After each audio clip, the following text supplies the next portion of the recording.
Yemen के Houthi विद्रोहियों ने शनिवार को भारत आ रहे जहाज पर मिसाइल से हमला किया। यह हमला लाल सागर में किया गया। हूती विद्रोहियों ने ही बयान जारी कर इसकी जानकारी दी है।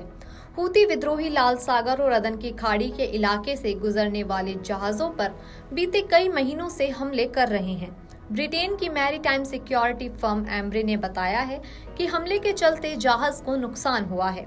साथ ही एम्ब्रे ने बताया कि जिस जहाज पर हमला हुआ उस पर पनामा का झंडा लगा है, लेकिन जहाज का स्वामित्व ब्रिटिश कंपनी के पास है। हालांकि कहा जा रहा है कि इस जहाज को बीते दिनों बेच दिया गया था और अब शेसेल्स की कंपनी के पास इस जहाज का स्वामित्व है। जिस जहाज पर हमला हुआ वह ऑयल टैंकर है और रूस के प्रिमोर्स से भारत के वॉर्डिनार आ रहा था।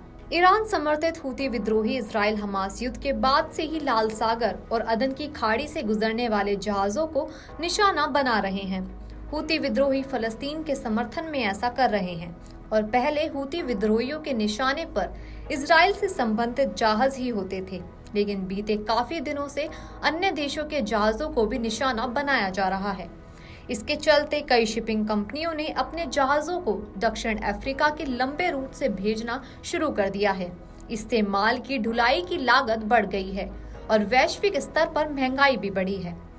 अंतर्राष्ट्रीय शिपिंग रूट से गुजरने वाले जहाजों को निशाना बनाने के लिए ही अमेरिका और ब्रिटेन की सेनाओं ने बीते दिनों यमन में हूती विद्रोहियों के ठिकानों पर हवाई हमले भी किए थे। हालांकि इसके बावजूद हूती विद्रोहियों के हमले नहीं रुक रहे हैं। भारत ने अब अरब सागर और अदन की खाड़ी में अपनी नौसेना को तैनात किया हुआ है और युद्धक जहाजों से निगरानी भी बढ़ाई है। हूती विद्रोही लाल सागर और अदन की खाड़ी के इलाकों से गुजरने वाले जहाजों पर बीते कई महीनों से हमले कर रहे हैं। ब्रिटेन की मैरीटाइम सिक्योरिटी फर्म एम्ब्रे ने बताया कि हमले के चलते जहाज को नुकसान भी हुआ। रिपोर्ट्स के मुताबिक भारत आ रहे जहाज पर 2 बार हमले हुए। इस दौरान हूतियों ने कई मिसाइलें दागी। हालांकि पहले हमले में दागी गई मिसाइलें जहाज पर न गिरकर उसके नजदीक समुद्र में गिरी। दूसरे हमले में जहाज को नुकसान पहुंचा। लाल सागर में जहाज पर हमले कई दिनों की शांति के बाद अचानक हुआ है।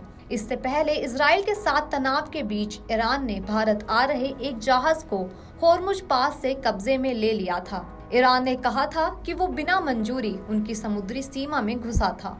जहाज के क्रू मेंबर्स में 17 भारतीय और 2 पाकिस्तानी भी थे।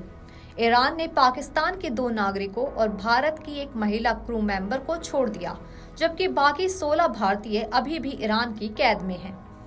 हूतियों ने शुक्रवार को सिर्फ भारत आ रहे जहाज ही नहीं बल्कि अमेरिका के MQ-9 रीपर ड्रोन को भी अपना निशाना बनाया।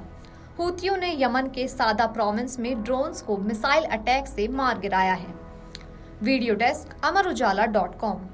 अगर आप ये वीडियो YouTube पर देख रहे हैं तो हमारे चैनल को सब्सक्राइब करें और बेल आइकन को दबाना ना भूलें। अगर आप Facebook पर ये वीडियो देख रहे हैं तो हमारे पेज को लाइक करें।